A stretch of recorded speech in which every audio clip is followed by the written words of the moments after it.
to the 57th episode of the Meaning Up Podcast. I am RB3. It's your boy, Ace. No, just kidding. It's me.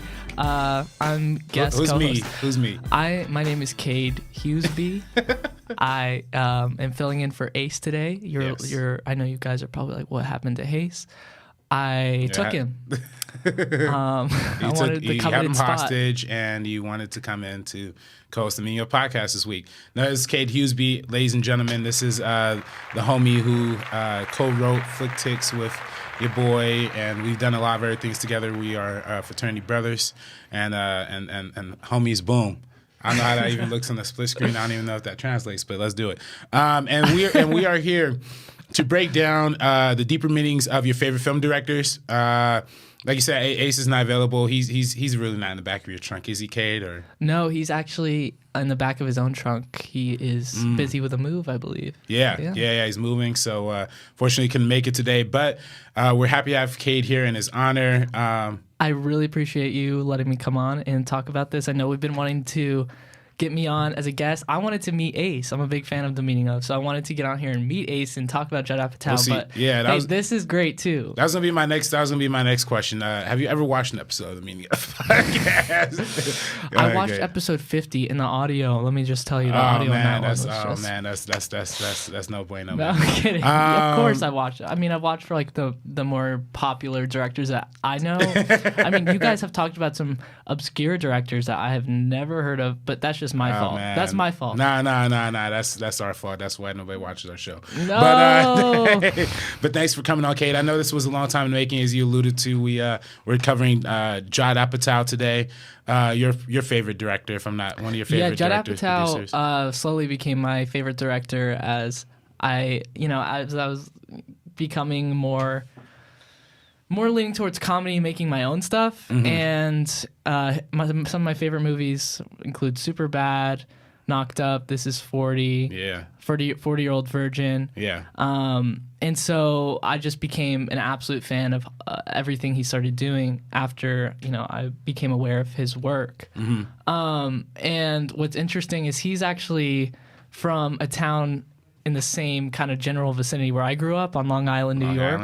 Yeah. He went to Syosset High School, and that's like 5 minutes from where I went to school. So it was very interesting to see, like the different aspects of that kind of culture that he brings into his movies, which isn't a lot. It's kind of subtle, but it's definitely there. And, Now we're going to talk about the New York influence, particularly in a movie like Trainwreck, that is completely set in New York. But before we dive into the deep dive of Judd Apatow, let's take some comments from last week's episode. Ooh. I don't. As you guys know, I have a particular rule of not reading comments. So usually Ace picks these, but I dove into the comments today and I found 3 really great ones that I thought were great. Wait, so what are the rules here? Can I respond to them? Yeah, you can say whatever you want, man. Last week we talked about Cary Fukunaga. I don't know if Director I'm pronouncing of Maniac, right? He directed all of Maniac, True Detective, and all that business. And speaking of True Detective, we have Jay Oliveira. Okay. Just pretend I didn't do that. True Detective Season 1 is so effing amazing. It made me look into screenwriting. That show is gritty, passionate, smart, violent, mysterious, just great all around. I completely agree. True Detective. Are you familiar with True Detective Season 1 or 2? Or? I'm familiar with it. I've never watched it. I feel that. Now, I mean, that was definitely a show that came out of nowhere for HBO and really broke down a lot of doors, particularly in the height of the reconnaissance we saw Matthew McConaughey at the time. So that show is definitely amazing. Salute to Cary Fukunaga for doing that one. Our second comment comes from Tony Wagner, big fan of the show, comments very frequently. The big thing about Cary is that he always takes projects that normally would be cliche and makes them feel much more special and exceptional based on how well his films are executed. He is a very experimental director due to the fact that every project he directs is completely different than his previous one. This is why I am excited to see what he will bring to Bond 25. Love the podcast, like always, and what is your most anticipated film for the rest of this year? Wow, thank you, Tony. That was a great comment. What's your most anticipated film for the rest of the year, kid? Come back to me. Come back to you. Yeah. Well, yeah. I'll address the top half of this. Yeah, I do agree. The fact that every one of his films are very different, have a very different and distinct style, does make him an experimental director. And I'm very excited to see what he's going to do with the next James Bond movie, particularly because the last time we saw him try to play in a big studio franchise, as we discussed in last week's episode, was with Warner Brothers and developing the It movie, and how Warner Brothers kind of made It based on his script, but without him directing, but kind of made it a more commercial product. Kind of wonder if the James Bond people are going to do the same thing. But either way, this is going to be Darren Craig's last James Bond movie. So that's going to be crazy. But did I stall long enough to get anticipated? Because I have a definitive one. But yeah, I mean, I looked up a list of movies coming out because my memory's not great. A lot of the movies I was looking forward to, like Halloween and A Simple Favor. Those have I still haven't seen that one. Yeah, I liked it. I like both of those. A lot of the movies that have been coming out lately that I've gone to see have been, I've enjoyed a lot of them. But I think the most anticipated for the future of 2018 would have to be Creed 2. Creed 2? Creed 2, yeah. Creed 2. I mean, I was a big fan of the first one. And of course, no Ryan Coogler doing this one, unfortunately. But it's another homie from USC who I'm really excited to see prevail off of directing this one. For me, my personal most anticipated, I got two. There's the new Alfonso Cuarón movie, Roma, that's coming out on Netflix. I know, very experimental, like black and white. It's all that bullshit RB3 likes, but whatever. Yikes. I'm excited to see what the new Cuarón film is going to be like, especially since it did really well at the Cannes Film Festival. And number two, I showed you the trailer for it. As soon as I saw the trailer for it, I texted you this trailer for that movie Widows, bro, with Viola Davis. That looks so good too. Yeah. The one, Steve McQueen's new one. That one, I'm definitely. Oh, also, I kind of just skipped my mind. It wasn't on the list I googled, but the Bohemian Rhapsody movie. Yeah. I'm really looking forward to that. That comes out this Friday, I think. Yeah. Go see that. That one looks really good. Yeah. There's a lot of good biopics that are coming out too. The one with Adam McKay did about Dick, the vice president. I want to say Dick Tracy, but it's not Dick Richard Tracy. Nixon? No, the vice president who was with Bush. Oh, vice president with Bush, Al Gore. No. I'm kidding. Anyway, Dick Cheney. Dick Cheney. There we go. I said Dick Tracy. Dick Cheney. That's close enough. I always think of Dick. Let's get into the politics. Let's get into it now. I don't want to do that just yet. But let's move on to the next comment here. The next comment comes from Jacka J. Wow, that's a great name. As much as I respect the idea of this show and the plot as content, you guys need to either do more research or watch the filmmaker's work, or get someone who has and knows the work. Keep doing what you're doing. Thank you, Jacka. No, I really appreciate this comment, because it's something I think me and Ace have been very transparent about. We don't really get to watch every single movie from every single director every week. And I know that's, that's kind of a problem when we're talking about the work, the meaning of every director, right? But we're trying to, we're trying to incorporate more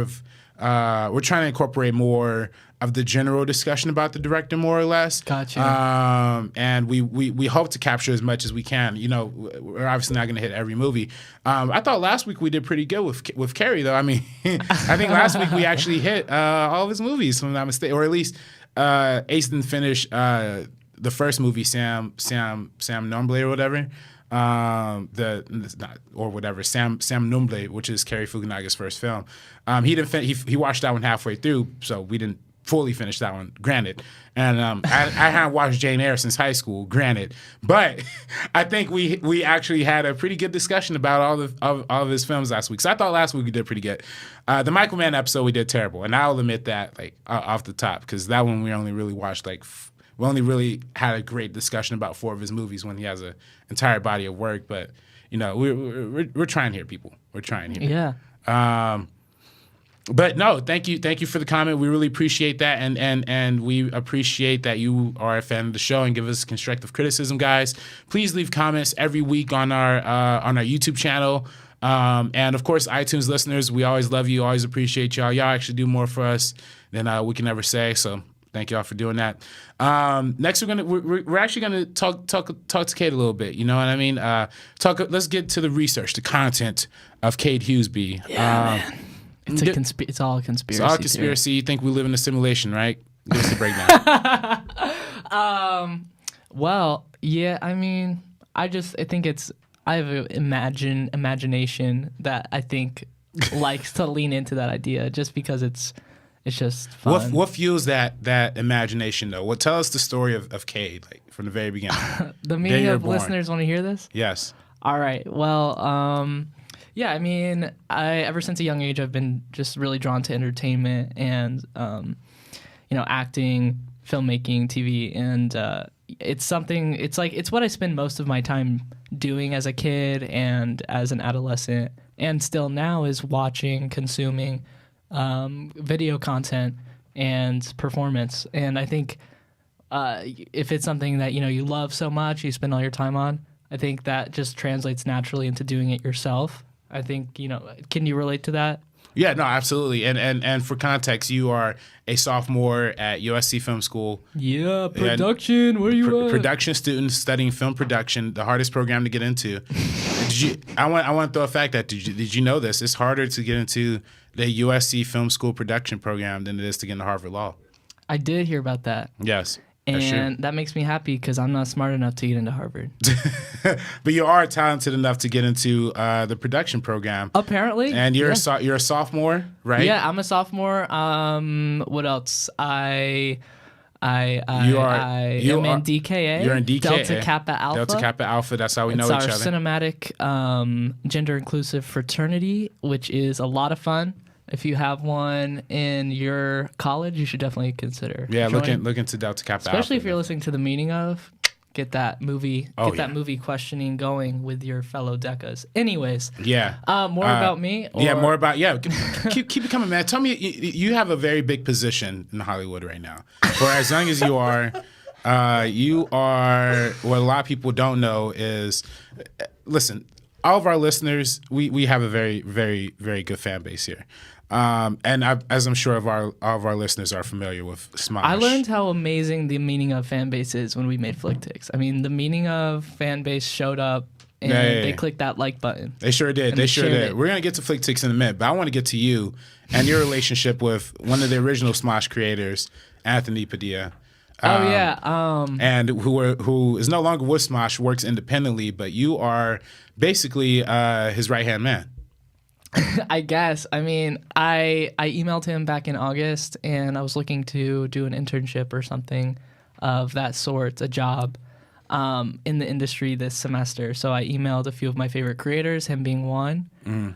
He was the only one who responded, and I crafted my email for him, and it actually all started with a tweet, believe it or not. I tweeted out, Anthony Padilla is making Prime content now, and he liked it, and so I got it just I felt like I should just email him and just see what he's interested in and if he needs help. So I asked him do you need. I emailed him. I said, hey, I'm a sophomore at USC. I'm looking to do something this semester. If you need production assistance, creative assistance, whatever you need. And it was a process of getting involved and interviews and stuff like that. But in the present, I'm his production assistant and I help out with making the videos, anything he needs. We have brainstorming sessions, which is really fun. And it's all really crazy to me because as a kid I was a huge Smosh fan, and it's like a dream come true to be working with one of your favorite creators. Yeah, no, I mean absolutely, and I relate to that.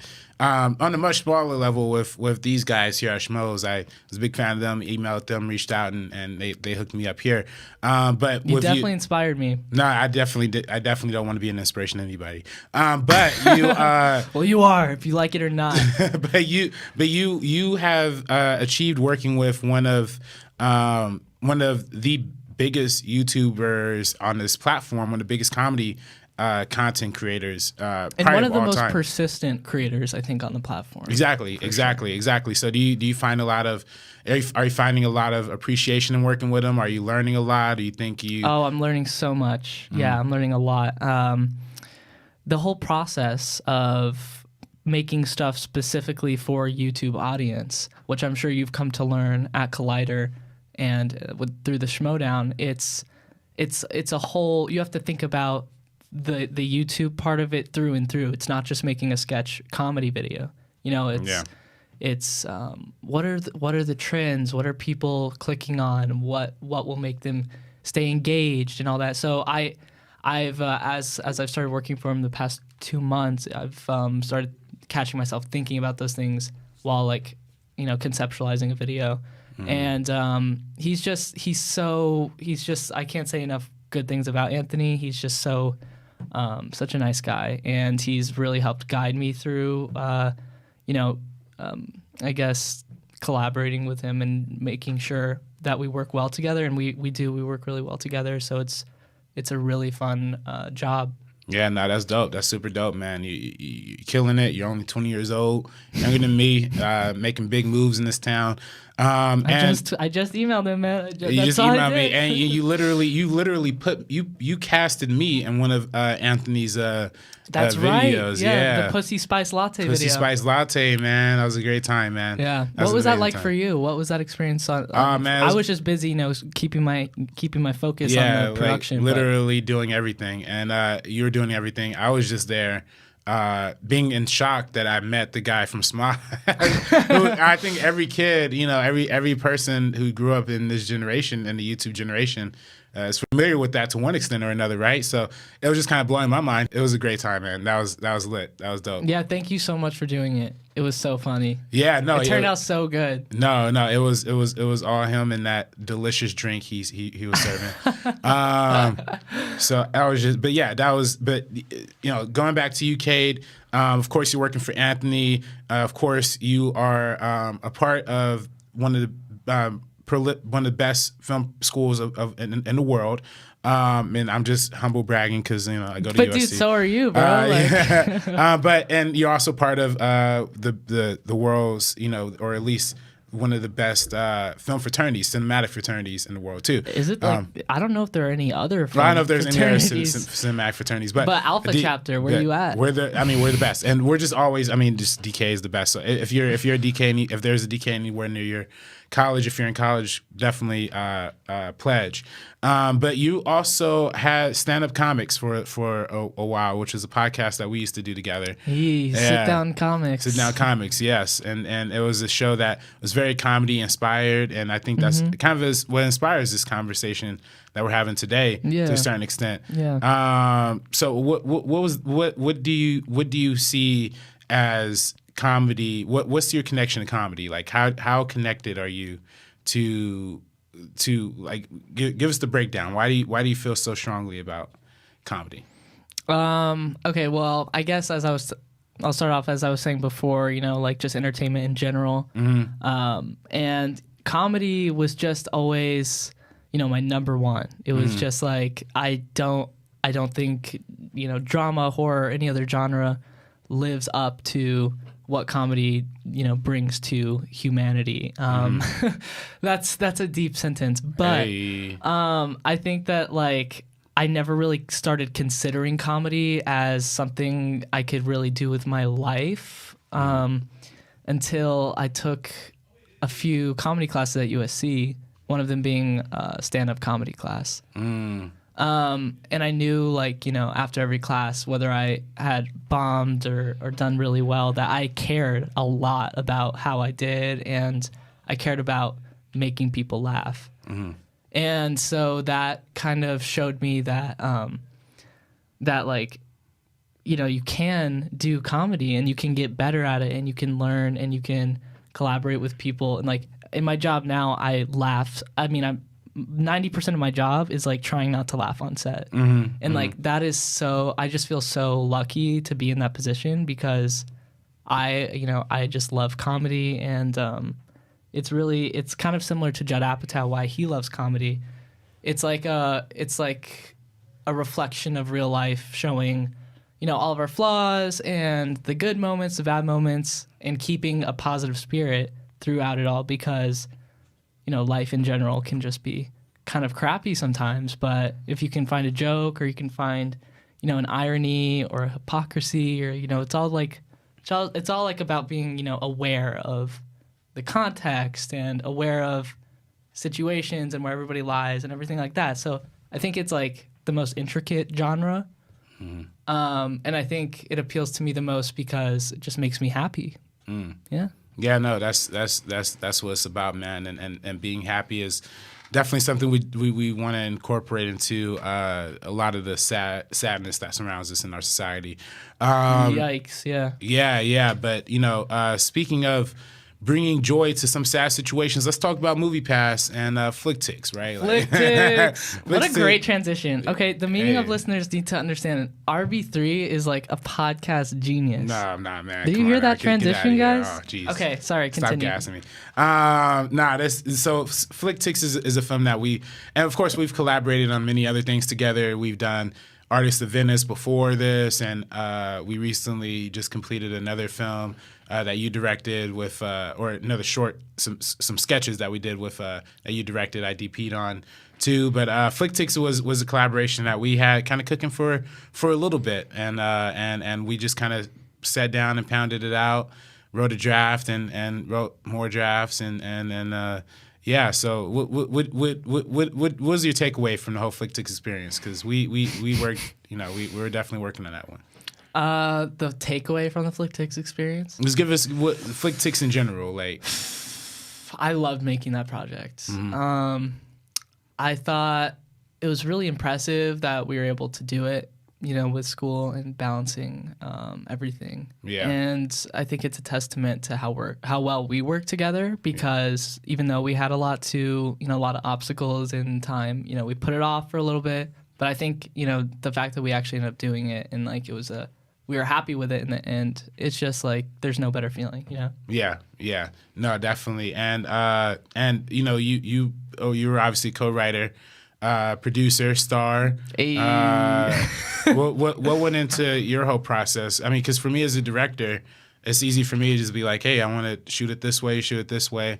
But for you being, you know, playing all those multiple hats, you know, what was, you know, give us something here, you know what I mean? Like, what do you think? Like, what was your experience? I came out of FlickTix realizing a few things about myself as an artist, and that's that just in general, I like acting more than I thought. Okay.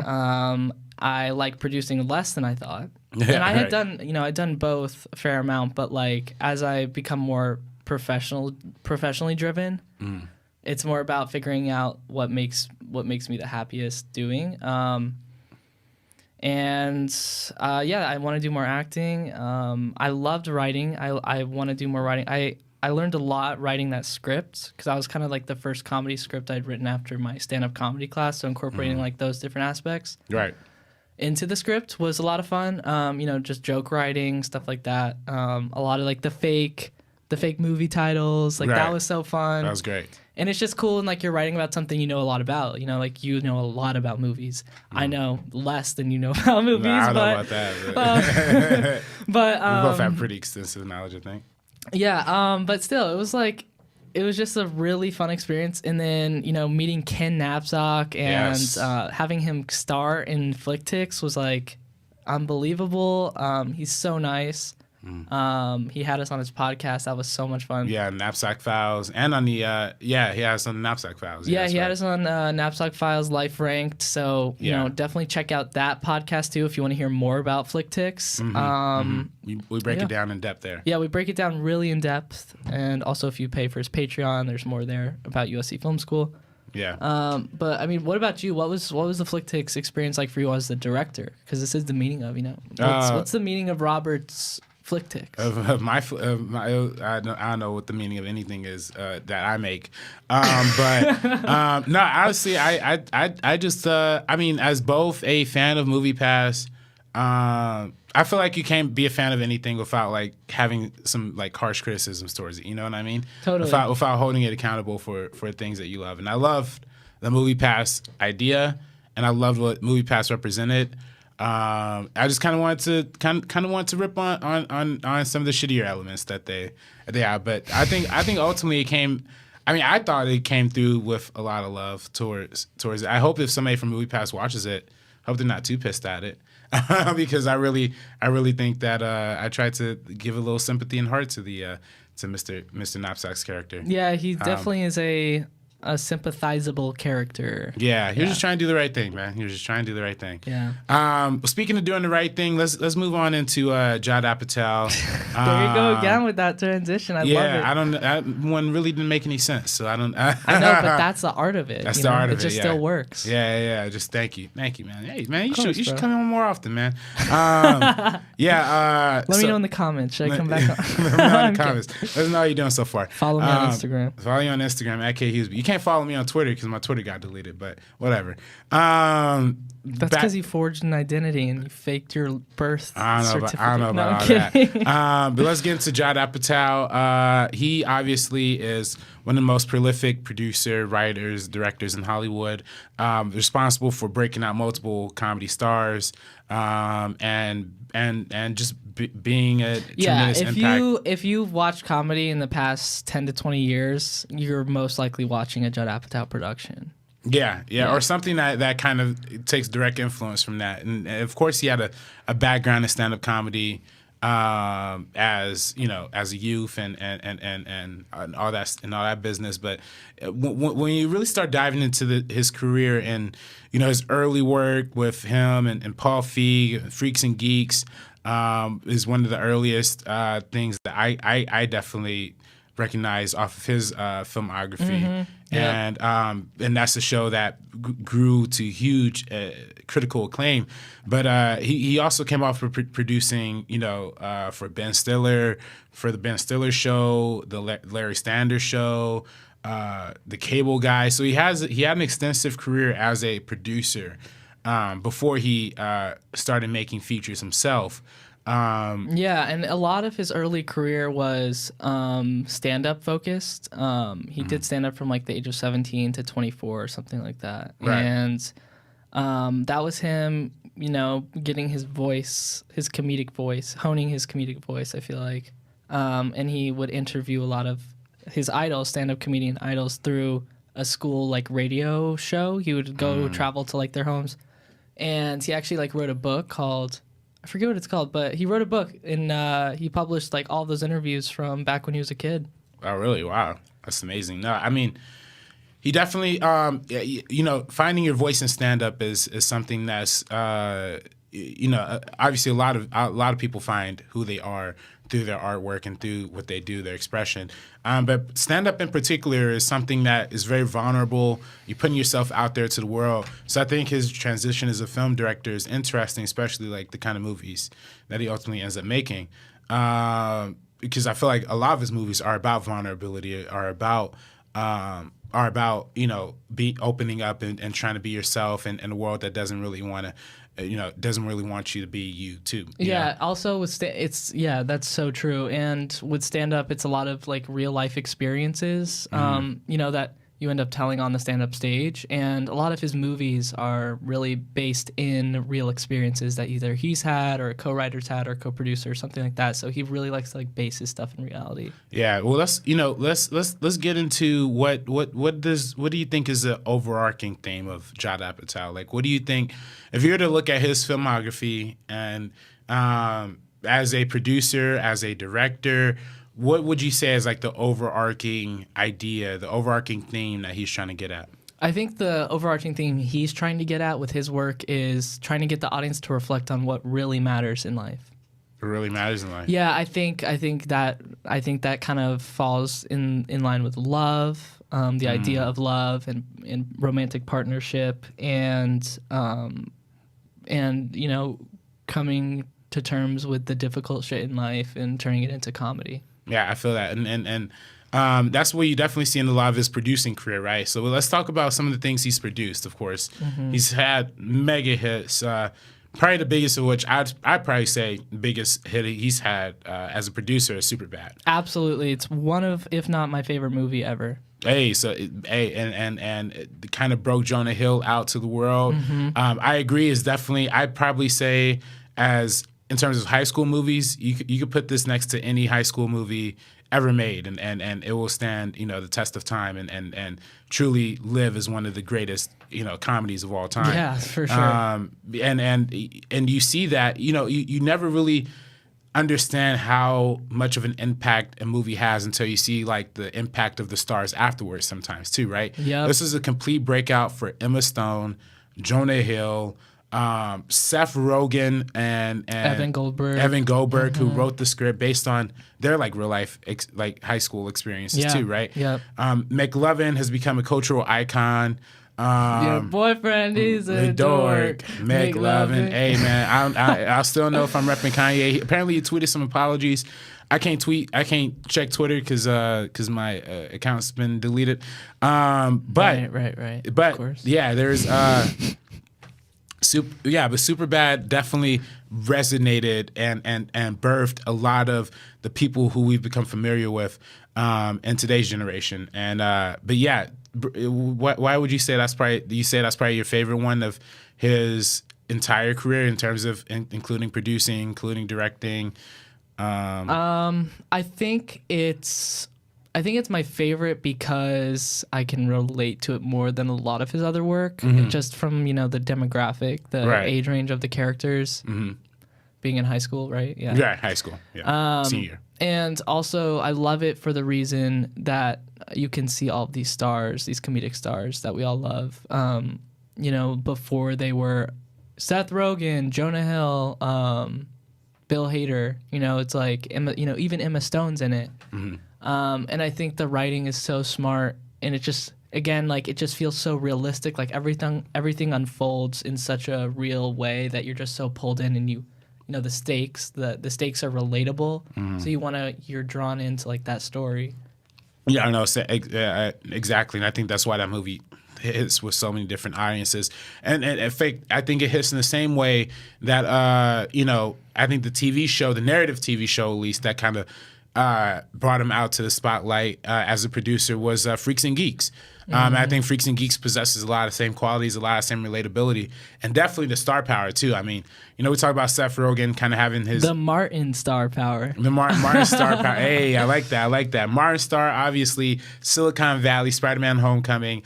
Seth Rogen, obviously the biggest comedy star probably in the world right now, next to maybe Kevin Hart or whatever. And Freaks and Geeks, James Franco.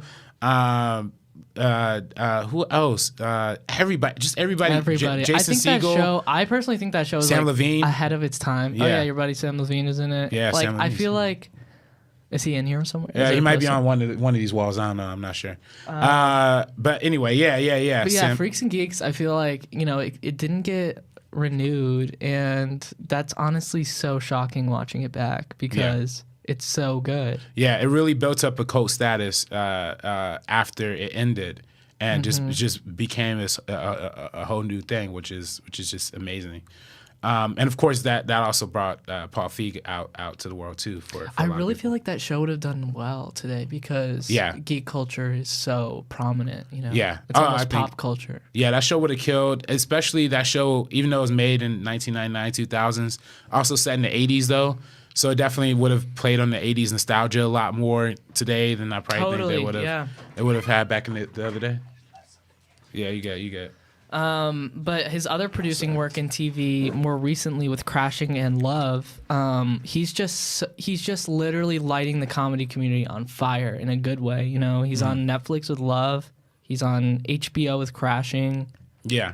He's everywhere. He's doing more stand-up now. He's doing a lot of charity shows. Yeah, and of course we can't forget to mention his work as a producer on Anchorman as well. And Bridesmaids. Yeah. I mean, all of these are like some of my favorite movies. Too. Undeclared, which is like the unofficial sequel to Freaks and Geeks, but yeah, they all do great. But let's really hop into his career as a director, because I feel like when we dissect what he's trying to say thematically, we really should look into what he has dedicated his focus towards the most, which I think is his directing career. And yeah, I think what's interesting about Judd's career is that he's really able to like kind of cultivate his own director, resume, as you will. But like, it just seems like he's really good at figuring out which projects he should produce, which ones he should direct, which ones, you know, he should get more involved in or less involved in.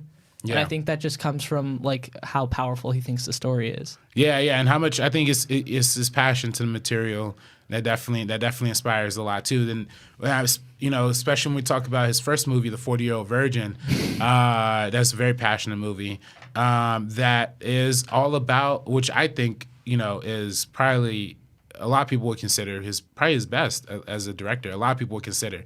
I don't personally think, we'll get to what I think is my favorite Judd Apatow film later, but this movie is obviously the one that put him on the map. Steve Carell, again, not a big star before this movie, blew up after this. Isn't that crazy? Everybody who kind of walks in his path like just ends up becoming a huge star. Yeah, no, it's insane, and yeah, this movie deals with Andy, who is played by Steve Carell, a man who's 40 years old and has not lost his virginity, but he meets Kathleen Keener, and she rocks his world a little bit. This movie is hilarious to me. What's your take on 40-Year-Old Virgin? I love 40-Year-Old Virgin because it's such a unique story, and I feel like there's definitely like people out there who can relate to it, not about being a virgin necessarily, but about like other things where they build it up in their head so much and they put it off for so long that they actually just can't perform the task itself. I think that's just another example of him giving us relatable stakes. And then, with it being about sex and having a bunch of like coworkers that are, like funny dudes, it just like is an explosion of like laugh after laugh and awkward and tension and all that good stuff. And like them being placed in the Radio Shack store, it's just like it's like the little details that just make you laugh in this one. Yeah, no. This movie, the Radio Shack, I didn't think about that. Yeah, that definitely puts a bit of a date. Like shit playing on the TVs all the time. Yeah. It puts a little bit of a date on like the movie because Radio Shack like doesn't exist. But I think that whole quality of them using the background TVs almost is like an extra comedy prop. Exactly. To a certain extent too. Yeah. When they're showing the crazy with the pornos on that one scene, and the girl lead, what's her name? Kathleen Keener. Yeah, she owns a store called "I'll Sell Your Stuff on eBay." Yeah, right. Like it's such a time. That's a timestamp. Yeah. 2000s. That's how we were rolling back then, man. That was consumerism back then. TVs and online eBay. Yeah. Now Radio Shack's like out of business probably. Yeah, eBay's damn near out of business too.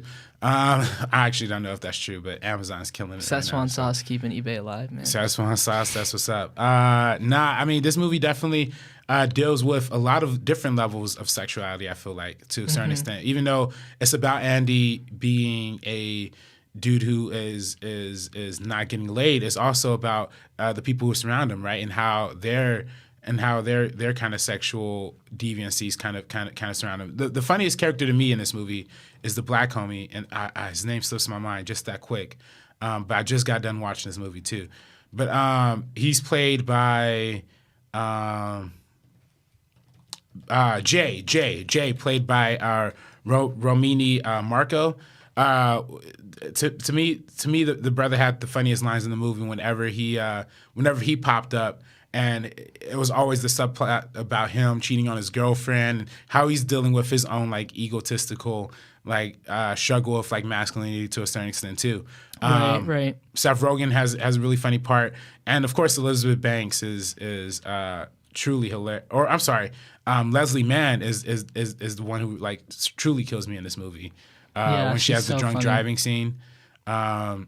What else what else stands out? I'm just looking at the cast here, and again, it's just another like just total list of stars. We've got Mindy Kaling, Kevin Hart, Kat Dennings, Stormy fucking Daniels. Is she really in this movie? Yeah, Jonah Hill, Jane Lynch.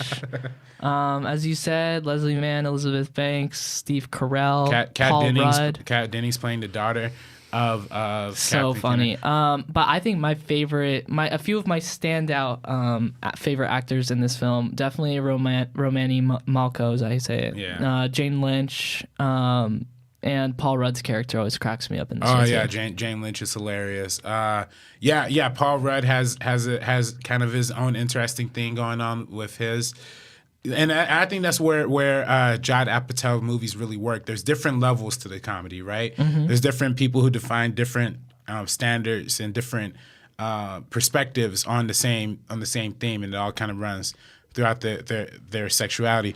Now, a bigger question I kind of want to pose to you, which I think is something that some corners of the internet has kind of adopted. I think is a very interesting theory. Is Andy, Steve Carell's character, is he actually gay in this movie? Is he actually not like women? That could be a very possible because there's a lot of ways that he displays a greater sense of affection for his male counterparts than his female counterparts in a lot of ways. But that's some readings of it, and other readings are that he's potentially closeted. What do you think? What do you take away from that? I personally don't necessarily think that's even relevant to the story. However, I think that's really interesting because it could kind of help explain the parts of this movie the parts of this guy's story that we don't see. The more like contextual stuff that came before the movie in terms of like the universe of the movie. Because it shows flashbacks of when he tries to hook up with girls previously. Yeah, I think again, I don't think it's relevant to this. However, I think that Steve Carell always plays that character that is sexually and romantically oblivious. Yeah, ambiguous. Oblivious is the word I was trying to use. He's oblivious of picking up signs of his own feelings towards somebody. Okay. We see that a lot in The Office as well. And I think in the time that he grew up being a nerd himself, it's like he was always told to like probably, become that macho man. He probably thought he never lived up to those expectations. And we see that fall throughout the 40-Year-Old Virgin of him taking down his like dolls and all of that kind of stuff. Mm-hmm. So there's a lot that goes into his character for sure, but I don't know if he's necessarily gay. Right. Now a second question that I would like to ask, and this is unrelated, but when you mention the fandom that he has on his walls, right? When he has the Iron Mans, the before Iron Man was actually popular too, by the way, the Thors, all those toys. A lot of people are, that's kind of the stereotype for fandom, right? For nerddom, that you're 40 years old, you're still playing with action figures and comic book characters. Do you think that since 2004 that stereotype has kind of flipped a little bit? Because I think the stereotype of the fan, what it means to be a fan. Yeah, the fandom being the desexualized, the virgin, because that's an old timey belief that still carries through. But do you think we've evolved since then, or?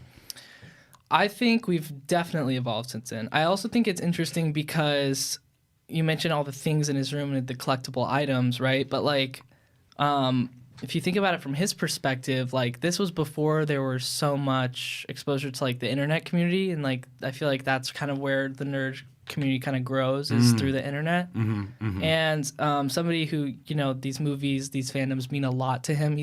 There's not going to be like the internet, the Instagram Explore page to just like go look at Iron Man clips, so you have to have the poster. Mm-hmm. I think it also shows that he's like he is a guy who cares about things that don't matter, and that's kind of where his flaw is. Mm-hmm. He finds like the meaning in like the toys more than he does. The toys, the posters, the ideas, what his friends think about. That's what I was going to say. That's what I was going to say next. But I think we've evolved, yeah. But yeah, I mean, that's what I was going to say. Do you I think the biggest part of it is he uses the toys and he uses, all those things as kind of a mask for his inadequacies and proving to his friends of his manlyhood or whatever. He like you said, he's kind of putting on his mask for his buddies and he's not satisfied with like his relationship with. I mean, that's why, you know, that's also partially why the whole "is Andy gay" question comes up, is because they literally have that whole conversation. Oh, you're gay if you do this. You're gay if you do that. But he's so worried about his perception of the way that his friends think about him that he doesn't focus on getting actually laid. So, yeah. I mean, any thoughts or? I think the whole like gay thing is also a timestamp for this movie. Yeah. I think this was, definitely, yeah. Yeah, I think it's a time when the word gay was used, you know, just as an insult. As an insult, as like sort of a slur. A demasculinizing word. But wait, what was your question again? Was it?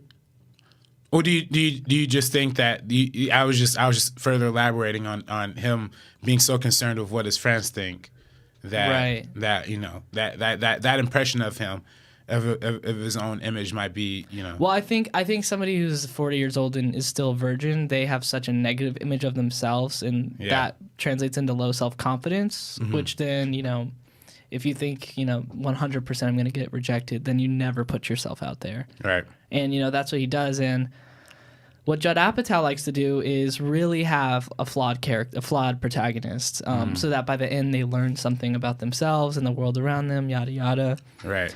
But I think that this character is extremely flawed. And I think from the outside looking in, you know, as a stranger, it's really easy to see that. But I think in this universe where, you know, this character exists, maybe he's not able to see that so clearly. Yeah, right. Now, you know, you mentioned flawed characters, which Judd Apatow's great at, particularly with Andy. I think it successfully shows in his next film, Knocked Up, which stars Seth Rogen, Katherine Heigl. We laugh every time we say her name now, but what happened with her? Didn't she like cuss somebody out or burn a bridge or something? Yeah, she burned a lot of bridges, and you know, particularly in working in this movie, she has some not too positive words to say about the process of this movie and how her character was represented in this movie.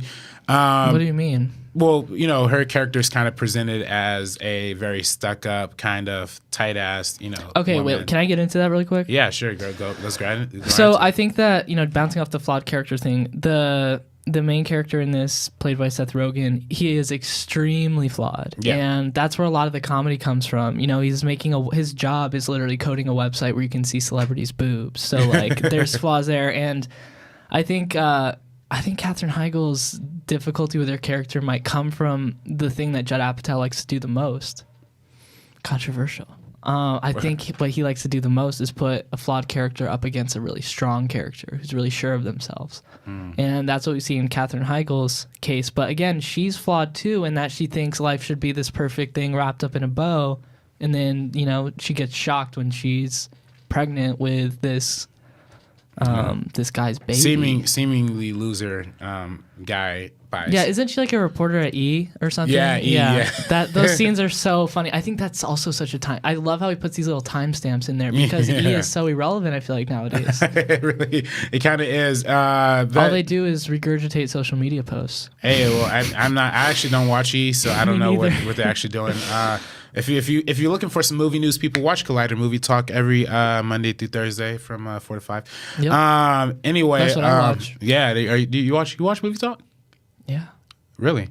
Yeah, dude. Okay. Yeah, dude. I believe you. I watched the meaning of all of it. Really? What was our last episode? The Maniac episode, or see, I knew this again. Anyway. All right. So, Knocked Up is actually one of my favorite. Actually, no, Knocked Up is my favorite romantic comedy of all time. This movie, for some reason, I don't know why, I don't know how. I'd never even think of conceiving a child or any of that nature. I have no relationship to this story at all, but for some reason, this movie just always touches me in a certain type of way that is unusual for most romantic comedies too. And I think it really does play on, you're right, the flawed character, the severely flawed Ben Stone, who don't get it twisted, like he's a dumbass. Yeah, he's a fucking moron. Like he sits at home, smokes weed, tries to program a computer, but he shows he has potential, and he shows that he's ready to take care of this baby that he has always wanted to. He's wanted to take care of, and of course, and that he doesn't want to take care of, but he wants to get involved in that life. And this is a particularly big issue in America in 2007. I mean, mid 2000s, the whole pregnancy wave was off the charts. What do you mean the pregnancy wave? Just people getting pregnant, like especially a lot. It was a lot. Was that because the iPhone came out? Or? No, not just because the iPhone came out, but the times are changing where. I think in the mid 2000s in particularly with like underage pregnancies, I think was on the tip of the tongue for a lot of people. Yeah, I guess they were like glorified through like Teen Mom and like 18 and Pregnant. Yeah, and then that was just what people cared about. And Juno was also one of the biggest comedy hits that came out during this time period. And yeah, that was just what was on the minds of people during that time. But this movie, fuck, Obama's president. Let's get fucking pregnant, bro. Everything's gonna be okay. Year before Obama was president. This is when Bush was president. So, shit. I don't know. I don't know what that says, but, but yeah, no. This I fuck, we're screwed. Let's get pregnant. For some reason, cinema and television and the culture in general was just fascinated with pregnancy. So this movie kind of came out during that time. But I think this movie is hilarious. And I think this movie's representation of a guy who is a stoner. He's a stoner, no doubt about it. But who is functional enough to manage some responsibility. What's really interesting to me is like how Judd will like glorify the stoner, but then also make the stoner also when it show him in a negative light. Yeah. It's like. It's almost like he's trying to show us like both sides of the coin. Yeah, both sides of the dumbassery that comes with smoking weed the entire day, like Ben does, and Ben Stone in this movie. His last name's Stone. Yeah, Stone. Hey, there we go. Judd Apatow putting in names, but I think it's particularly funny, when you look at the couple of Debbie and Pete, right? They're kind of... Oh, my God. I love that couple, yeah. And they're kind of meant to represent the actual Leslie Mann, Judd Apatow, like, real-life relationship, right? To kind of put together. And it's just funny that he kind of represents himself through Pod Rudd's character, like, in this movie. Yeah, I think he also represents himself through Seth Rogen's character as well. Yeah. I was watching something... I forget what it was, but he was talking about the scene where the water breaks and they have to go to the hospital and how like the doctor wasn't the one that they planned. And like that whole scene was based on complete real experience with him and Leslie Mann having their first child. Mm-hmm. And like their doctor was actually at a bar mitzvah in San Francisco, like the doctor in the movie. Right. So it's so cool to me how like these moments seem so like grand, but they're really just like they take from real life, and like I think that's one of the reasons I like him as a director so much is he incorporates like a lot of things that kind of remind you about, how life is its own story. Right. Now, this movie has a surprising amount of heart, and it, I think it genuinely does have an affection for caring about his characters and presenting all of these people in kind of a more of a positive light, but also of like everybody here has problems, Yeah, the Leslie Mann, Paul Rudd character, they have problems, even though they seem perfect, and Seth Rogen's character has problems, and he also has things that make him a great person, even though he seems from the outside like a total moron, Right. He's a nice guy. Yeah, total nice guy, but you even see through like his friends, like through Martin Starr and Martin, who's played by Martin. I actually really love that. Like Jason Segel plays Jason, Jay Baruchel plays Jay, Jonah Hill plays Jonah, Martin Starr plays Martin. Me too. I think that's hilarious. But then I think it's even funnier when you look at like how that side of the spectrum is how like opposite, how polar opposite their lives are, but they each kind of have like their crew of misfit dumbasses. You know what I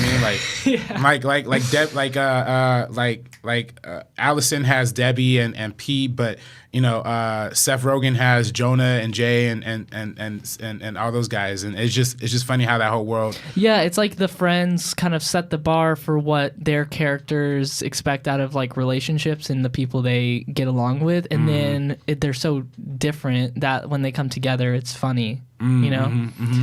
Also, I wanted to mention before we move on to the next movie that Knocked Up established kind of his very own cinematic universe in his own filmography. Yeah, well, I mean, that's what I was gonna jump right into.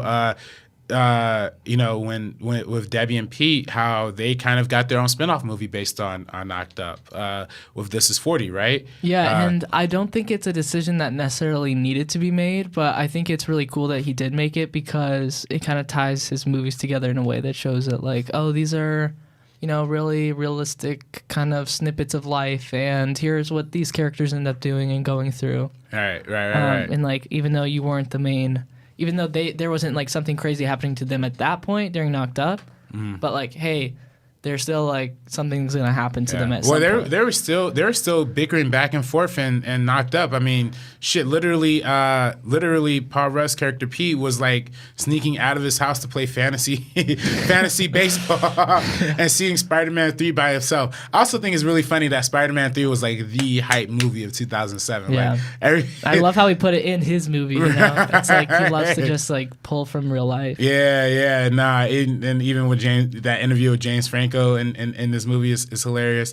But with This Is 40, it kind of highlights the difficulties of aging, right, as a married couple, right? Yeah. And especially with being parents at that age too.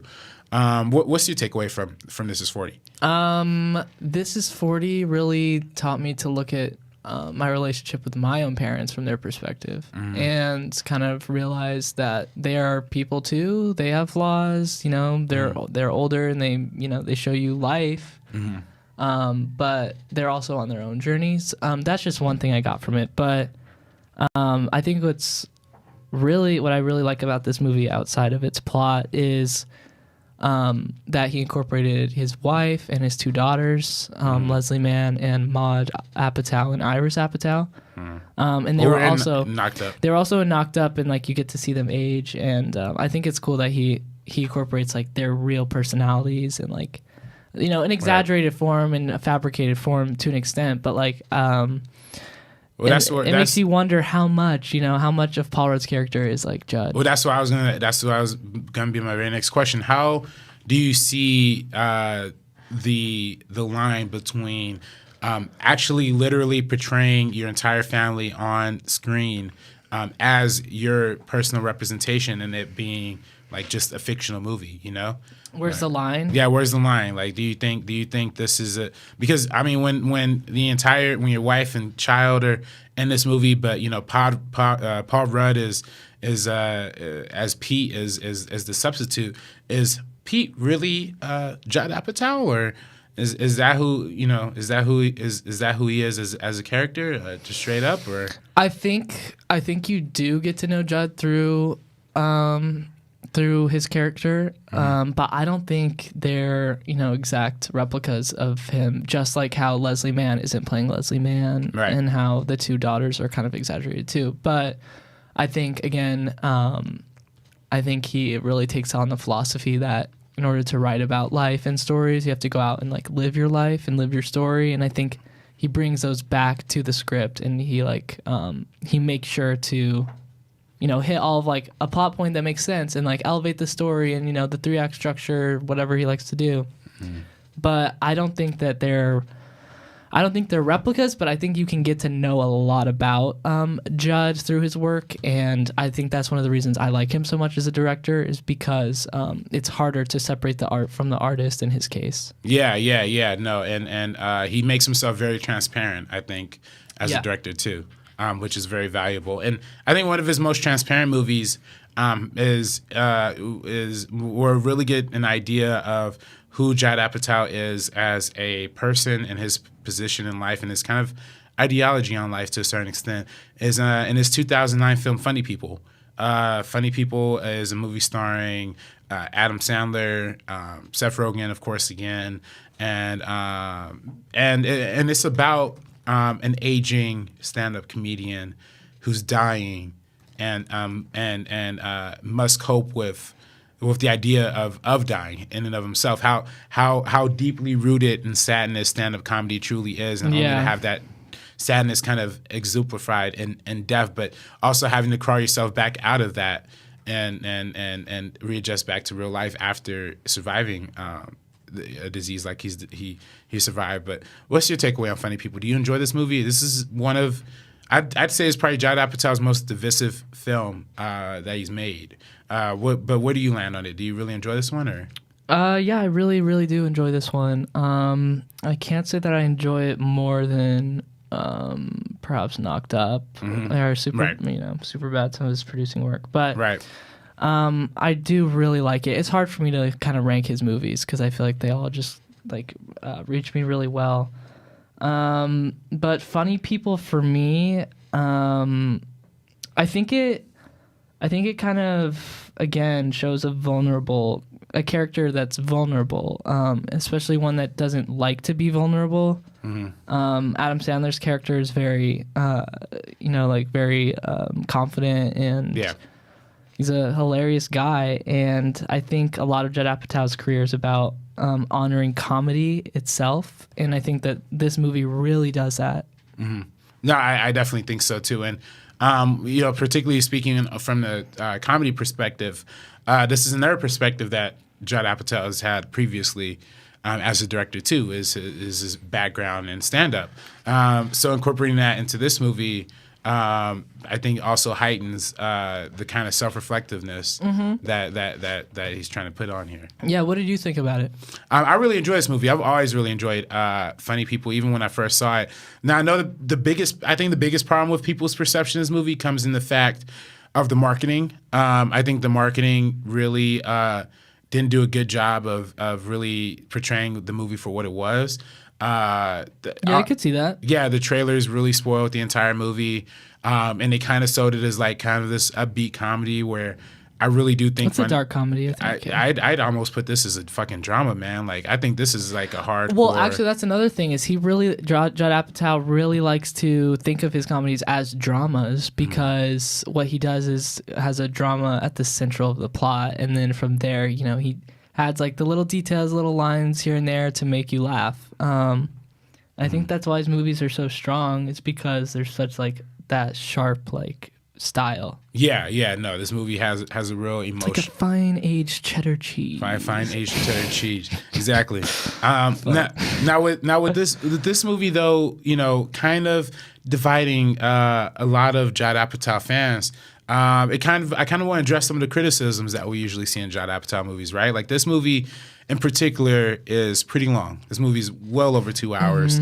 And that's something that Judd Apatow has gone throughout his entire career as a director, is that his movies are just too long. I mean, 40-Year-Old Virgin is relatively short, but Knocked Up is 2 hours and 9 minutes. This is 40 is 2 hours and 10 minutes. Funny People, I'm not sure exactly like the runtime of this one, but that also has a pretty long runtime. Do you think that, particularly with comedy too, with comedy, the expectation with comedy is get in and get out, but with Judd Apatow movies, usually range over 2 hours long. Do you think that's something that is warranted as a warranted criticism, or that's a fair evaluation, or? I think it is a fair evaluation because I think he has a problem killing his darlings, or that's a saying or whatever. Right. And I think Funny People is one movie where that really stands out. But at the same time, like, I think his characters are so strong and the stakes are so relatable and important that I think that, like, I personally am willing to stick around for the whole thing. And I care about his characters a lot. He does a good job of making his audience care. So I think, like, if you're an invested audience member, it's maybe not that big of a deal. But for you personally, do you find it annoying? No, I don't find it. I don't find it annoying in this movie in particular. I actually think again, I think this movie is really more of a drama, like a real hard hitting drama. Yeah. And I think this movie does have problems. I think the third act does kind of fall apart to a certain extent, like. But that has nothing to do with the length. I don't think the length is a problem in this movie, nor in Knocked Up. For me, This Is 40 is way too long. That one's way too long. Yeah, that one is definitely like, oh god, like come on, let's pick this up. And then Trainwreck I thought was a little bit on the longer side too, but that's not for nothing for giving 2 hours of quality comedy entertainment. I mean that's hard for anybody. Making a 2-hour movie is hard for anybody to do, let alone making a 2-hour comedy that's digestible. Yeah, it's interesting because like when I watch a lot of this, I watch like almost every show he produces, and it seems like there's not so much a cliffhanger, but it's almost like, wait, I didn't get to like see where that finished before the episode is done, you know? So I think his influence kind of works really well in the TV space. In the movie space, maybe not so much if it's not like an epic, like Star Trek or whatever. That's right. 3 hours or whatever. But like last Star Wars is like 2 hours and 30 minutes. I think that like when people go in to see a Judd Apatow movie, they're kind of expecting, like you said, fast paced, witty stuff like that. But it's not really his thing, and I think that's why he has such a strong niche in like the Hollywood community, because he's like so respected for like creating these really big scope stories. Right, but within those big scope stories, he also incorporates a lot of improv comedy too. That he allows his actors to just kind of riff to a certain extent. Yeah. I don't know how much of that was present in Funny People, but that's definitely a style that was huge in 40-Year-Old Virgin and Knocked Up and a lot of his movies. Some people would actually argue that that's what's probably killing the modern like comedy movies today, right? Like the improv? Yeah, like, to a certain extent, because really,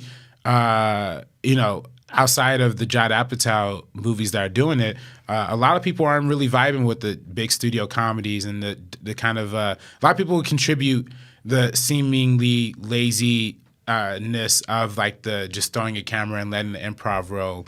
A lot of people are contributing that to Judd Apatow's influence. What would you say? What would you say to that?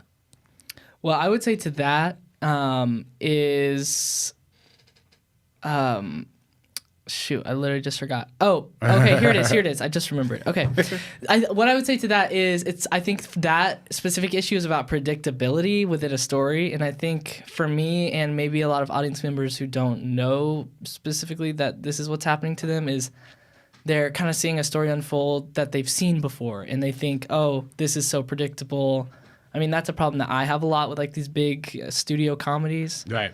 And I think a lot of Judd's movies aren't so predictable, and I think when you have a plot that is strong and keeps the audience engaged with strong characters, that improv really can't do anything but bolster the comedy, especially when you have such great stars who really know their craft and like love comedy just like Judd. I think that improv can like only help, like in Bridesmaids, when he produced Bridesmaids.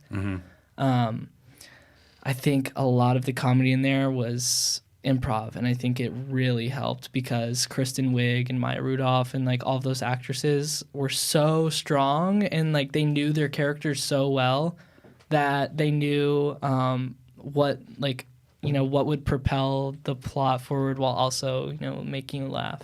Yeah, no, absolutely, and I think that's why. I think that's what the improv makes his style distinctive and unique.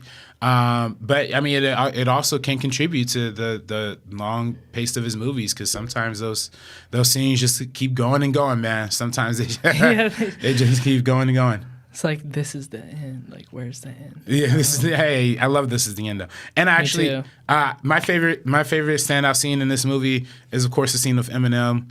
With Eminem and Adam Sandler at the restaurant. I think that scene's hilarious. Even though Eminem can't really act, and it was clear that he can't act, but I thought that scene is just hilarious. By the way, great year in rap beef, man. Great year in rap beef. Great year. MGK, Eminem, Drake versus Kanye and Pusha T. The new one, Cardi B and Nicki Minaj. Where you land on that one, man? I know you're a big Nicki Minaj fan. Dude, Cardi B, like, Cardi who? Oh, whoa, shots being fired. She was arrested, bro. Like, she's a criminal. Oh, man. No, but I think Judd Apatow would definitely be on Nicki Minaj's side. He would be on Nicki Minaj's side? Okay, yeah, I have that. I'm just going to take that authority above myself. The New York, or they're both from New York, so I was going to say New York, but they're both, Nicki and Cardi are both from New York. Anyway. But Nicki's the queen of rap, whereas Cardi is a love and hip hop star who released a song. Oh, that's messed up, man. That's cool. You don't talk about Cardi B like that. Yeah, she can throw a shoe at me. I don't care. Listen, man, female rap beef is the best kind of rap beef, if you ask me. They really getting down and dirty. But what do you think the meaning of, listeners? Leave us in the comments below. Yeah. Who do you think? Whose side are you on? Whose side do you think Judd would be on? Nicki Minaj, Cardi B. He's probably watching this female rap beef and was like, "Damn, I really wish I could incorporate all this female power into my latest film." Oh wait, he did, and that's in Trainwreck, starring Amy Schumer, very pro feminine. I'm weak. I was trying really hard to make that transition, bro. I didn't know how to go. No, it was flawless. Yeah, Trainwreck is, of course, his most recent feature that he's done. I love Trainwreck, Robert. Starring Amy Schumer. Starring Amy Schumer. LeBron James. And LeBron James, yes. Bill Hader. Hey, listen, LeBron. That was the reason I wore this Laker jersey. That was the only reason I wore this Laker jersey today, people. Is that LeBron's? LeBron. No, this is not LeBron. This is Lonzo Ball. Me and Ace have had this argument multiple times on camera. It's your boy Ace. It's Ace here, and he's criticizing Lonzo Ball again. Lonzo Ball's been killing it this season, as of the last 2 games at least. But yeah, let's get into Trainwreck. Trainwreck, starring Amy Schumer, who, you know, before this movie, I wasn't really familiar with Amy Schumer at all. Coming out of this movie, I really enjoyed Amy Schumer's performance and what she brought to the table. You know, she obviously wrote the script for this movie too. I'm not a fan of Amy Schumer today, but in this movie, she really put on a showcase and her comedic style. What do you take away from Trainwreck though? I think Trainwreck is. I think it's evidence of like Judd Apatow's progression as a director. I think he took a lot more risks in this movie in terms of like comedy setups and payoffs and stuff like that, with like the LeBron James character and like Amy Schumer's character as a whole. But I think it's a similar kind of thing, where you have like the super flawed character up against the love interest that's like super well put together. It's like the flip of Knocked Up. It's like a flip of Knocked Up, yeah. And I think Amy Schumer's writing like really plays into that, and I think that's like Judd Apatow gives Judd Apatow a lot to work with while he's directing. Mm-hmm. But overall, I'd give Trainwreck 2 thumbs up. I think it's also another movie where, like in most of his movies, where it's kind of like you forget that the camera's there, and like, you know, the coverage is not basic but simple enough that it's not distracting, and it's not about the filmmaker, it's about the content. Yeah. And I think like that's something he does really well. Now, would you say that this movie kind of rejuvenated Judd Apatow's career to a certain extent? Because I feel like this is 40. Well, I mean, not rejuvenated his career, but as a director, this is 40 didn't have the greatest reception. Neither did Funny People. But Trainwreck was a major hit. It got nominated for the Golden Globe for Best Comedy Musical. It came out and made a ton of money at the box office. Do you think that was because of the influence of Judd Apatow, or was it because of the star power of Amy Schumer, or a little bit of both? I think it's definitely both. I think it's an iconic duo. I think that this was like a time in his life where he was like you said, not about like rejuvenating his career, etc. I think like he was really comfortable in the producing position, and I think like he probably wanted to get back to his roots a little bit with like stand-up styled script directing, and like really putting his influence on it. And I think you apparently during the filming of this movie, like every night he would go out and do stand up with Amy Schumer in like the Comedy Cellar in New York City. Interesting. So I think this movie has a lot of like that energy to it, where it's like super fast paced and like just really trying to make you laugh, and I think it succeeds. What about you? I think it succeeds for the most part. I think this movie is really good. To me, this movie is really long, and I think that there's definitely moments of like extended like jokes that I'm like, all right, this could be trimmed down a little bit. Yeah, true. Particularly in the what was that one party they went to? Like it was like a baby shower or something. They went to one. Like I think it was a baby shower or something, but there was a scene where they're all talking about some bullshit, and then it cut to like Bill Hader's character, and he's talking to the guys about some bullshit, and to me it was like, all right, like it's 2 hours and 5 minutes long, like hey, right. let's push that a little bit. But beyond that, I really enjoy this movie. It's tough. It's a little tough for me, Cade. I'm not gonna lie, because I really don't like Amy Schumer. And I really don't like Lena Dunham, Lena Dunham's not involved in this movie, but she is involved in Girls, which is the big Judd Apatow produced show that was like on during that time. Yeah.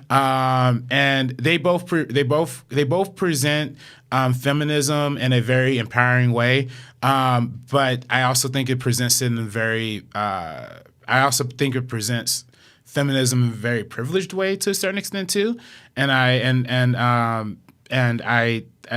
it's not like necessarily a knock towards the movie in particular. I think it's just more towards my negative attitude towards Amy Schumer, and Lena Dunham, even though Lena Dunham has nothing to do. It's mostly with Girls that I don't really fuck with. The show Girls. I've never actually. That's like the only Judd Apatow production I've never watched is Girls. Yeah, I don't know why. I watched the first 2 seasons. First 2 seasons are interesting. Adam Driver in that show is crazy good. But I just never jived behind this. There's kind of like this aura of like for lack of a better term, white feminism that's kind of throughout these movies that don't really represent any struggle or any kind of actual problem of that women face to a certain extent. I mean, not actual problem in the sense of like there's no problems being addressed. This movie's obviously about like sexuality, about femininity, about the expectations of men and women, and especially with misogyny and all that stuff, and monogamy. I think that's also a big theme of this movie that doesn't go. John monogamy. Cena's character hits on that, I think, a lot. Yeah, and where he wants a monogamous relationship where she doesn't. And I think those are great issues, important issues to address. Also, sisterhood is another one that's also big in this movie with Brie Larson's character as well. Wait, so what specific issues do you have with this movie? Well, besides the moments that I talked about before, the improv, I feel like is too much. But it's not necessarily a particular problem with the movie. I just think it doesn't really represent. You have a problem getting over the Amy Schumer hurdle? Well, Amy Schumer, and I think also it doesn't really portray. I just think there's the conflict in this movie is not necessarily a conflict that is relatable. Not relatable, but I think there's a much harder uphill battle that a lot of women have to face that is a lot more difficult than maybe that's unfair for me to say. Maybe I shouldn't speak in that sense, but I also just think I think you're right about that. I think there's a lot of. I mean, they obviously show a little bit of her work life and the relationship with Tilda Swinton in this movie. I think a lot of what you're talking about is true. I just think I think it's raunchy to be raunchy, and I think there's a lot more of a content. There's a lot more content in this and what this movie's trying to present in terms of femininity, in terms of sexuality, in terms of all this stuff. But I think this movie instead sometimes chooses the more raunchy route instead of the more content, like route of that You're right. could, you know what I mean? Does that make sense? Yeah, it makes sense. What you're talking about reminds me of one scene in the movie, and like I think it might be the first scene where the dad is talking about the dolls, and he's trying to explain to the girls like, well, what if you could only play with one doll for the rest of your goddamn life? Like, how would that make you feel? Yeah. And he thought it's an analogy for cheating on his wife and the girl's mother, and like Amy Schumer is like probably 5 years old in that scene. Mm-hmm. So I think similarly to a lot of his movies, it's like about an internal conflict of trying to. I think this movie specifically is probably about if I had to say something about what this movie's about, it's about, you know, Amy Schumer's character allowing herself to love somebody and actually love them and not just fuck them for the sake of like getting laid. I think that's a lot about like what you were talking about. Mm-hmm. And I think with like internal conflicts like that drive plots, it's like a little harder to grasp onto, and it's a little harder to relate to for a general audience, me included. Yeah. And for guys too, I should say that too. Like I'm not the demographic that this movie speaks to, so whatever I say here really doesn't fucking matter. Yeah, I mean, well, it does matter because you watch the movie. It's just like I don't think it matters. Ladies, if you're listening, my opinion doesn't matter. Let us know in the comments. Do you think Robert's opinion matters? But I think like Bill Hader's character for me as a guy was like extremely relatable. Yeah. I think like the career-driven love interest versus like the versus Amy Schumer's character. I think it was just really funny, and like the difference between. I think like what John Cena represents in this movie versus what Bill Hader represents in this movie is like totally apparent by their physique, and so like I totally like think the casting is spot on. Yeah, no, and John Cena is great in this movie. Now another point that is you know that has been brought about this movie is the portrayal of like the underage sex scene or sexual relationship here. Now, wait, remind me, what was that? With Ezra Miller's character, who she makes out with, who's the intern at the job that she works at, and she goes to his house, tries to have sex with him, and he reveals that he's only 17, and yeah, you know his name I'm talking about, right? I think so. Yeah. Yeah. I haven't seen the movie in a while, but. Okay. But I think I know exactly what you're talking about. Yeah, and his mom busts in, and then he tries to do coke on her, and yeah. What about it? I just think it's interesting. I just think it's interesting that this movie goes as far as portraying that kind of that kind of thing, especially in today's era, especially in today's with sexual assault being a big thing and harassment and all that. This movie portrays it in somewhat of a comedic way, but do you think this joke would still stand up and if it came out like in this very moment? Yeah, I think so. You think so? But what if it was flipped? What do you think if it was a man who is trying to hook up with the intern at his job? Well, it's not this. I don't think it's the same necessarily in terms of this movie specifically. I think Amy Schumer. Okay. The thing with like the gender flip for that is, it's never okay. It's never okay to, think that somebody under the age of 18 is consenting, or I guess in the state of California, 16. I'm not sure. I don't know what the laws in New York are. But I think what this scene represents is that they want you to think about that, and they want you to realize that this character has hit rock bottom, and like she doesn't know what love is anymore, and so she's just grasping at straws, and this is like rock bottom for her character. Yeah. If I'm remembering correctly. Yeah, no, I agree. I think that's where. I think like in the context of the movie, I think it works pretty well.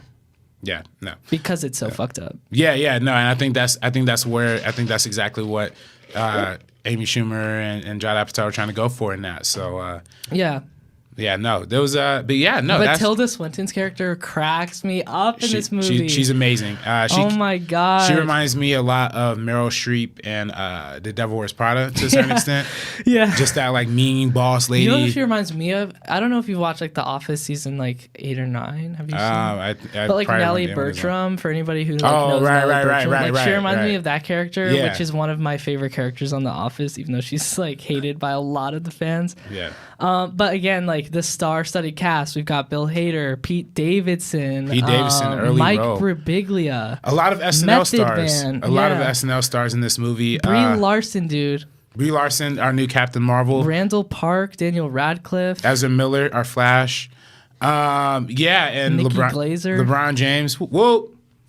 Marissa Tomei is also another one. Yeah, no, they have. This movie doesn't spare any expenses in terms of having a ensemble cast that really reflects what the movie is, I guess, trying to say and trying to go for. Every character kind of represents their own kind of misrepresentation of love too. Yeah, totally. Her father is a prime example of somebody who is a complete fuck up in his romantic lifestyle, and same thing with I mean, I think with all the characters just kind of deal with that dichotomy with, and I think that's what makes it really enjoyable. Yeah, I think because it's Amy Schumer's script, like it's a little bit more edgy and a little bit more exaggerated than the stuff Judd usually works with, like more real life based stories. Mm-hmm. But I think what Judd brings to this is bringing it back down to earth a little bit, and I think like you see how exaggerated it is through LeBron James' character. Yeah, when he's playing himself, but he's really not playing himself. Yeah. He's playing the image that everybody expects him to be. Yeah. LeBron. But I think like Judd's directing really helped this movie become the success it was. Yeah, no, absolutely, and I mean, I think that's apparent in looking at the rest of Amy Schumer's filmography after this. But not to shit on Amy Schumer. Amy Schumer, much respect for stealing jokes. So no, I'm not trying to hate. Besides that, like I generally like her stuff. Really? I think it's funny. I think it's like edgy enough that it just like is different than a lot of stuff that people play safe. But yeah, I'm not a fan of just the whole like edgy to be edgy thing. Yeah. To me, it's. Yeah. To me, I've always felt like this movie and her entire stand-up career in general just has this like very like there's not really much being said outside of I think there are. I'll say this. I think there are 100% comics, especially female comics, that are so much funnier than her that deserve the spotlight that she's gotten. No, I'm not trying to take away a spotlight or anything either. Like, no, I will like happily say that like there are comics who deserve her spotlight more than you showed me. That one lady who was pregnant, who did was that you showed me the pregnant? Yeah, the Netflix show. Yeah. I can't remember who that particular comic was. Let me look it up. But that to me was like, damn, that's fun. Ali Wong. If you've not seen Ali Wong, man, to me that shit was like funny and like insightful, to some extent. Yeah. Ali Wong is so funny. I love that set. Yeah. But yeah, I think like even her friends, like Tig Notaro, who's like a legendary stand-up comedian, I think like she should like do something with Judd Apatow. I think a lot of Chelsea Handler stuff I really like too. Chelsea Handler, yeah. Chelsea Handler definitely. But I feel like Amy Schumer like hit this point. I think like her career trajectory like perfectly matched with like the I guess like thoughts of society at the time or whatever. I don't know. I feel like she just like I feel like she does empower women in a good way, and I think that a lot of female comedy fans like really fuck with it. Yeah, no, I mean definitely. I mean, no, she has her stuff. She has a massive fan base. All the Amy Schumer fans are probably gonna yell at me, whatever. I don't give a fuck. But hey, I like her too, guys. So don't yell at me. Yeah, no, Kay's a big fan, and a big fan of this movie too, which I'm a big fan of too. I feel like I went a little negative on this, but I genuinely do really enjoy every Judd Apatow movie. I feel like it was the best like female-based comedy movie since Bridesmaids. But it definitely did not meet Bridesmaids Bridesmaids. Yeah, well, shit. There's not a lot of female comedies in between. Oh, Ghostbusters. Did Ghostbusters come out that year? I don't know. I never saw it. I never saw Ghostbusters. I like Ghostbusters. I really like Ghostbusters. I think that was 2016 though. But anyway, is that all your thoughts on Trainwreck? Trainwreck, yeah, I mean, the only other thing I can think to add is, like, I like how it's based in New York. Right. A lot of his stuff give me a New Yorker experience, man. Like, a lot of his stuff is based in California. But I feel like because Amy Schumer, like, wrote the script, it was pretty fitting. I like it. Yeah. Like it? Yeah. Yeah, no. New York definitely has an aesthetic. He pays homage to, Manhattan, the movie, the Woody Allen movie. Woody Allen's like, we can't really talk about it. But there's that. I don't love Woody Allen. You don't love Woody Allen? Yeah, no. Despite the guy himself being a monster, I don't love his movies. You don't love his movies? Oh, really? Damn. Okay, interesting. Yeah. We gotta talk about that one day. Have me on. Yeah, when we do, I don't think we're doing any meaning of Woody Allen episodes. Why not? I can't rock with a dude dating his daughter. But there's so much to talk about. There is a lot to talk about. His movies actually have a fair amount of whatever to say. Whatever. I'm not trying to really discuss Woody Allen all that much. Okay, let's move on. But this movie does pay homage to Manhattan, right? Like in that one scene where, so it pays homage to a lot of New York type filmmaking, and definitely pays respect to what came before. So yeah, I love it. Yeah, no, dope. Any last word on Judd Apatow in general? Yeah, I think everyone should pay attention to things that he'll start to, like his future projects, stuff that he's gonna release. I would say give everything he releases a chance, a shot. Whether it's a TV show or a movie, I think you'll be pleasantly surprised and moved by the end of it, and also have a great time and laugh. Yeah, no. What does he have? Does he have anything interesting coming up that you are aware of? Or? Well, for example, like he just released the Zen Diaries of Gary Shandling, the documentary about the late comedian Gary Shandling, who just passed away. Oh, interesting. Some of you might know him from Gary Shandling. Know him from Iron Man 2, where he was the guy who put the pins on Stark, and he said, "You're a prick" or something. Right. But outside of Iron Man 2, I mean, he was in the Larry Sanders Show and all of that. But he was really close to Judd Apatow. He was like an inspiration for him, and he actually like ended up getting to work for him. That's what's up, man. And with him, and they became close. So the Zen Diaries of Gary Shandling is like a really successful documentary. Yeah. Crashing, he's directed a few episodes of Crashing, which is an HBO original starring Pete Holmes. It's about a stand-up comic living in New York City, struggling to become a stand-up comic. It's kind of, again, like Judd Apatow bringing the real-life, experience to the screen. Love on Netflix is also a really good one. He works with his daughter, Iris, a little bit more in that one, too. Definitely suggest Love. Crashing, I would suggest Love over Crashing. They're both on HBO, though. Love is on Netflix. Okay. It's a Netflix original. And these are things he produced, and he directed a few episodes of each of them.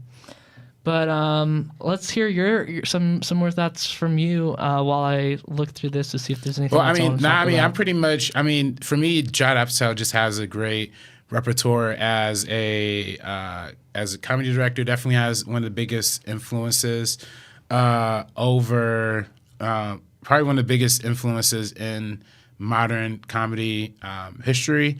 And yeah, I think without Judd Apatow, we wouldn't have half of the kind of comedy stylistic kind of movies that we would have today. And also salute to him for pushing some great films like The Big Sick out to the world. To me, The Big Sick is one of the best recent films ever made. And of course, we didn't even talk about like movies like Begin Again 2, which is another great movie that he produced. And Bridesmaids. Get Him to the Greek is actually one of my favorite comedies of all time. Pineapple Express, of course. Pineapple Express, these. We could do a Seth Rogen. And by the way, and I know people are still yelling at the comments, we didn't address Anchorman. Anchorman, a lot has been said about Anchorman. We're going to cover Anchorman once we do the Adam McKay episode, I'm announcing that me and Ace are going to be back to do an Adam McKay episode soon. We're going to go into depth on the Anchorman franchise on that. So, but yeah, that's last thoughts on Judd. I'd say, he's doing a lot of political activism. And I think that kind of reflects like back on his philosophy about art and life and how they kind of like work off each other. Yeah. I think it's cool that he's like coming into that position, and he feels like he has enough influence. Do you think that's going to ever seek into any of his movies, or? Yeah, I think definitely. I think just knowing him, he'll definitely incorporate the whole Trump era into something he does soon. Because I know that he is a Democrat. Yeah. No, he's very blue, which is a good side of history, my man. Absolutely. Yeah. I would. Anything else on Judd? Let me think. Or we could just end the show. That also works too. Oh yeah, let's just end the show then. unless you. Oh well, okay. I'll say one last thing. Yes. Did you know that he has there's a Superbad poster on the 3rd floor of USC Cinematic Arts School? Yes, yeah. And he signed it, and it said, "Don't drop out like I did," and then he signed it. That's nice. I think that's an interesting sentiment. Yeah, that's right. USC alumni Judd Apatow, of course. He's kind of the pioneer behind the USC comedy program too. Yep. Yeah. There's big stuff. You're minoring in comedy, if I'm not mistaken, right? Yeah. That's my minor. Major is production. Yeah, it's great. Look at that. We're talking to the next. Apatow right here, ladies and gentlemen. The meaning of Judd Apatow, featuring the next Judd Apatow, Cade Huseby. Ladies and gentlemen, let's give a round of applause to Cade. Thank you for joining us. I'm going to add that in post. Don't worry. Thank you. Yeah. Thank you, everybody. Thank you. Yeah. No. Thanks for coming on, man. Did you have a good time? I had a great time, and I love being here at Collider Studios. Hey. Such great energy here, and I really hope I can meet Ace one day. One day. You and Ace will be in the same room. You're just going to be a guest for the Judd Apatow episode, but since Ace can make it, you filled in as the host, so we really appreciate that. Dude. Hey. C for Cade. C for Cade. I'm taking over Collider Studios. Oh shoot, it's here. Make sure you go watch Flick Ticks, yes, a Movie Pass parody. I produced that. I was the Judd Apatow on that project. Hey, there it is. And it's in the top link in the description down below. And check out my YouTube channel for some of my stuff. And if you liked what I had to say today, maybe check out my Instagram. Post some behind the scenes of Anthony Padilla's stuff there occasionally. And also whatever I'm working on with Robert. So come on over. Oh, awesome. Yeah, check out Cade. What's your Twitter, Instagram handle? It's all just at Cade Huseby, Huseby. Oh, nice. It's gonna be written down on the board there somewhere too. So anyway, y'all, thank you for watching the Meaning of Podcast. This is RB3. This is your boy Ace. Just kidding, it's Cade. Hey, Cade. And thank you for watching the Meaning of Podcast. Please like, comment, and subscribe. And iTunes listeners, please just keep listening. Thank you, guys. Thank you so much for having me, RB3. Thanks for coming on, my man. Night, guys. Have a good one.